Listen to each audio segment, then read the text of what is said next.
जय श्री राम दोस्तों। आज आपको मैं माघ मास शुक्ल पक्ष की जया एकादशी का महात्म्य की कथा सुना रहा हूँ। तो सुनिए।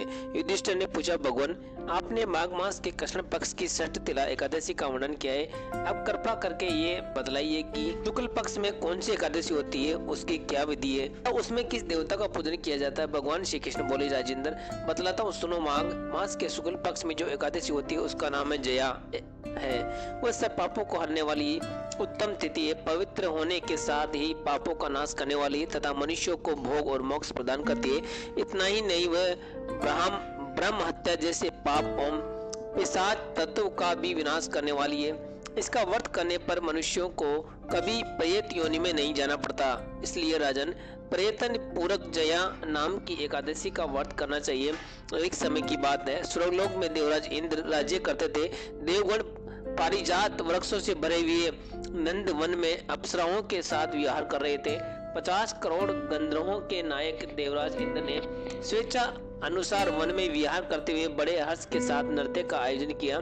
इसमें गंधर्व गान कर रहे थे, जिनमें पुष्पदंत, चित्रसेन तथा उसका पुत्र, ये 3 प्रधान थे। चित्रसेन की स्त्री का नाम मालिनी था। मालिनी से एक कन्या उत्पन्न हुई जो पुष्पवंती के नाम से विख्यात थी। पुष्पदंत गंधर्व के एक पुत्र था जिसको लोग माल्यवान कहते थे। माल्यवान पुष्पवंती के रूप पर अत्यंत मोहित था। ये दोनों भी इंद्र के संतोषार्थ नृत्य करने के लिए आए थे। इन दोनों को गान हो रहा था।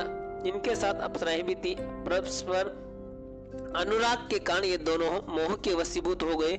चित्त में भ्रांति आ गई, इसलिए वे शुद्ध गान न गा सके। कभी ताल भंग हो जाता है और कभी गीत बंद हो जाता था।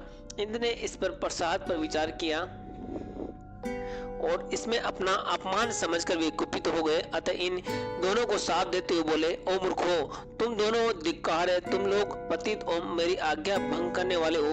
अतः पति पत्नी के रूप में रहते हुए पिशाच हो जाओ।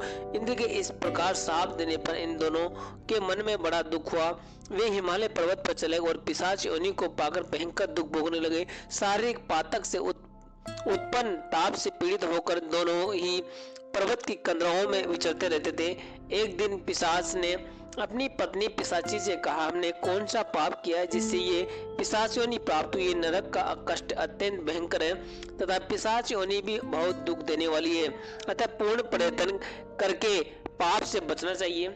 इस प्रकार चिंता मगन होकर वे दोनों दुख के कारण सूखते जा रहे थे।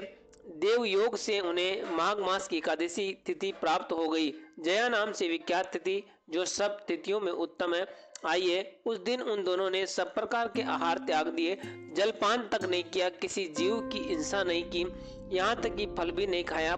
निरंतर दुख युक्त होकर वे एक पीपल के समीप बैठे रहे। सूर्यास्त हो गया। उनके प्राण लेने वाली भयंकर रात उपस्थित हुई। उन्हें नींद नहीं आई। वे रतिया और कोई सुख भी नहीं पा सके। सूर्योदय हुआ। द्वादशी का दिन आया। उन पिशाचों के द्वारा जया के उत्तम व्रत का पालन हो गया। उन्होंने रात में जागरण भी किया था। उस व्रत के प्रभाव से तथा भगवान विष्णु की शक्ति से उन दोनों की पिशाचता दूर हो गई।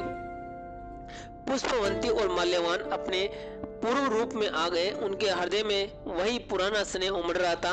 उनके शरीर पर पहले ही जैसे अलंकार शोभा पा रहे थे। वे दोनों मनोहर रूप धारण करके विमान पर बैठे और सरलोक में चल गए।